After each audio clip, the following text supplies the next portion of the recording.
Hello, Margaret here. I'd like to talk to you today about how to use EFT and tapping as a useful support while you're giving birth. I certainly wish I'd had it, that's for sure, because not only does it support you, but it also helps prevent your baby from becoming distressed in the womb. When you're stressed, hormones are released into the bloodstream that enter the baby through the placenta, which then affects the baby's physiology. So the more calm, relaxed and confident you can stay, the better it is for your baby. So EFT is a brilliant tool to have literally at your fingertips during the birth, simply because it has an immediate effect in downregulating the nervous system, and just as important, it's non-invasive. So you want to use it as something that encourages you, supports you, reassures you. It's good to know that you have something that can be used during labour for whatever issue arises as the birth unfolds. And obviously it's a good idea if your support person knows how to do it too. Now, you might be saying, how on earth am I going to think about tapping when I'm going into labour or through labour? So a few things here first. Number one, it's good to have had plenty of practice tapping away before you go into labour, because if you feel totally at ease with the tapping points and don't have to think about them too much, you'll find it much easier to use when everything starts happening.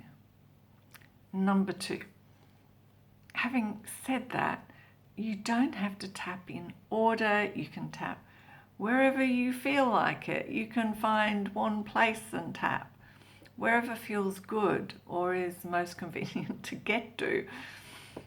You can tap on your fingers, often the easiest place to tap. You can even tap with one hand, using your index finger on your thumb and your thumb on your other fingers. It's very handy. Sorry about the pun. So learn how to do that. Number three, you don't have to think up setup statements in the middle of a contraction. If you can, that's great, but highly unlikely, I would say. You don't have to think up anything, just tap. Number four, your labour probably won't follow the textbook, so you don't have to follow the EFT textbook either. Okay, so having said all that, I'm going to give you some ideas on the sorts of things that you can tap on. When labour first starts, you might have various reactions which you can tap on, because it's a moment of truth, like this is it. There's no going back. It can be a very exhilarating, exciting and joyful time, but there may also be anxiety, and you may need to take action, phoning people, organising. But take a few moments to tap so you stay calm. You can tap on feeling nervous, on the fact there is no turning back.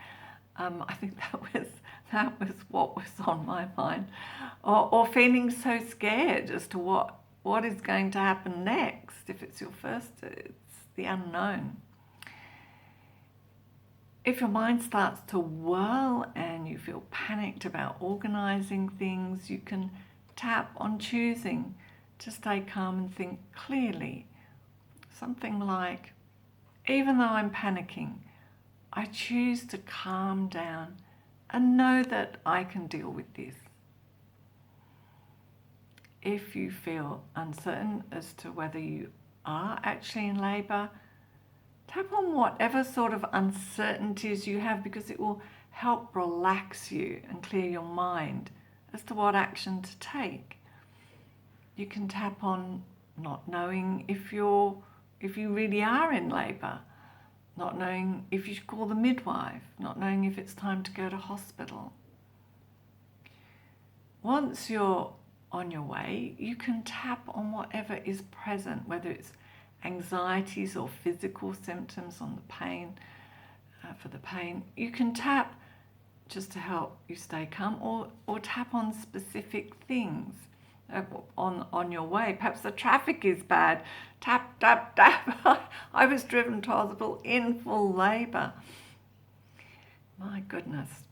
You may go into, sorry, little memory happening there. You may not go into active labour straight away, like I did. So you can tap on your frustrations, that the contractions are not going anywhere, on being exhausted before you've even started active labour, on feeling like you can't get any rest because the contractions wake you up, or something like, even though I feel tense because I don't know when the next contraction is coming, I choose to relax. Now, if the birth process isn't going to plan, you can tap on not making progress, or if you have to accept an intervention that you don't want to accept, you can tap on the disappointment. Perhaps you have a decision to make about how to move forward, or a nurse said something upsetting. We always want to be calming ourselves and reassuring ourselves no matter what is going on. And you can always get your support person to hold your hand and tap on the finger points. As active labour takes over and becomes a lot more intense, you can completely let go of the tapping, or just use it where or when you feel it could be supportive between contractions. This is about doing what is best for you, and just using tapping along with all your other supports to help you through the birth process in the best possible way till you hold your precious baby in your arms. I hope this has given you some ideas, and I wish you well. Bye-bye.